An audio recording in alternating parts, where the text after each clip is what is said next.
Витаминын ажил хийхээс өмнө зориултын өөрийн малгай болон өсний чи юу илээ?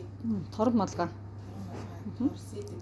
За витаминын ажил хийхээс өмнө өөрийн малгай болон торон сэтгийг үсээ маш сайн боогоод за тэгээд зүүсэн байх шаардлагатай мөн өөрийн ажлын бодол буюу одоогийн бодолог за тэгээд заавал харамт юм уу джинс байж болно джинс нь ямар ч урагдж цоорсон ч юм уу эсвэл нэмэлт чимэглэлгүй байх шаардлагатай. За мөн гутал нь болохоор 5 чиг байж болно 5 чиг дээр ямар чимэглэл байх ёсгүй мөн гутал нь болохоор сэтгэн биш хаалттай бас хүний анхаарал татгааргүй чимэглэлгүй байх шаардлагатай. Мөн ажил хийхээс өмнө заавал бугуувч эмэг зүйлт өвчнүүдийг бүгдийг аваад өөрийнхөө шүүрэнд ийсгэх шаардлагатай. За ногоон процесс гарахтаа бол заавал өөрийнхөө энэ хормогчийг бодвол тухайн байх ёстой үлгүүрт тавьснаар